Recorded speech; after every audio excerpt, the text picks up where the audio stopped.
تا حالا فکر کردی یه پادشاه واقعی باید چه ویژگی‌هایی داشته باشه؟ شاید فکر کنی قدرت، ارتش یا ثروت یا کشورگشایی، اما یکی از بزرگترین پادشاهان تاریخ نه فقط با شمشیر بلکه با احترام و آزادی و انسانیت حکومت کرد. اسمش کوروش بود، کوروش کبیر.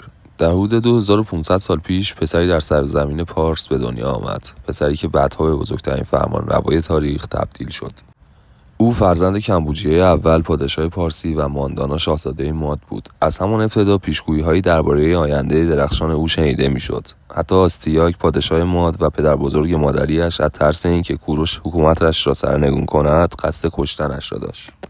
اما کوروش نجات پیدا کرد و این آغاز راه او بود. کوروش جوان به مرور زمان نیرو جمع کرد. او علیه آستیاک شورش کرد و با درایتی مثال زدنی بدون کشتار گسترده ماد را فتح کرد.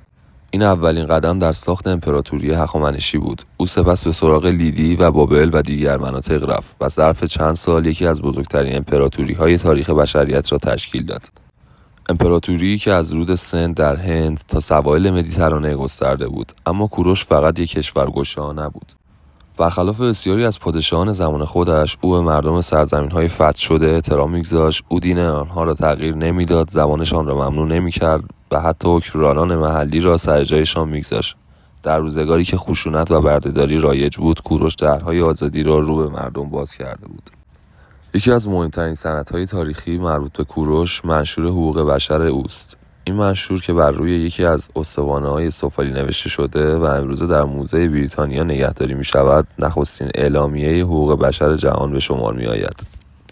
در این منشور کوروش اعلام می‌کند من مردمان بابل را از بند آزاد کردم. من نگذاشتم کسی به دیگری ظلم کند. من اجازه دادم هر کی آزادانه خدای خودش را بپرستد. تصور کن 2500 سال پیش وقتی خیلی‌ها انسان‌ها را ملک شخصی می‌دانستند، کوروش بردگان را آزاد می‌کرد و به عقاید دیگران احترام می‌گذاشت. کوروش فقط در ایران ستایش نشده. تاریخ نویسان بزرگی مانند هرودوت و گزمنفون در یونان از او به عنوان پادشاهی عادل، نیکرفتار و خردمند یاد کردند. در تورات، کتاب مقدس یهودیان، او را مسیح خداوند می‌خواندند، چون او اجازه داد یهودیان تبعیدی به اورشلیم بازگردند و معبدشان را بازسازی کنند. حتی برخی از بنیانگذاران ایالات متحده آمریکا از منشور کوروش برای نوشتن قانون اساسی الهام گرفتند. در سال 530 پیش از میلاد، کوروش در یکی از نبردهایش کشته شد. برخی روایت‌ها می‌گویند او در جنگ با قوم ماساکت کشته شد. او در پاسارگاد پایتخت اولیه‌اش دفن شد. آرامگاهی ساده ولی با شکوه که هنوز هم پابرجاست. الکساندر مقدونی وقتی سالها بعد از ایران را فتح کرد، به احترام کوروش ایستاد، تاج از سر برداشت و دستور داد آرامگاهش را بازسازی کنند. چون می‌دانست که کوروش فقط یک پادشاه نبود، او یک افسانه بود. کوروش کبیر نه فقط یک فاتح بلکه معمار یک تمدن بود. او پادشاهی ساخت که بر پایه عدالت، قانون آزادی و احترام بنا شده بود. امروزه نام اون همچنان الهام بخش کسانی است که به دنبال صلح و عدالت و آزادی اند. اگه این ویدیو برات جالب بود، لایک و سابسکرایب یادت نره. تو کامنت ها بنویس کوروش برای من یعنی 3 نقطه جای خالی. بهترین پاسخ‌ها رو توی ویدیوی بعدی میخونم، یادت نره.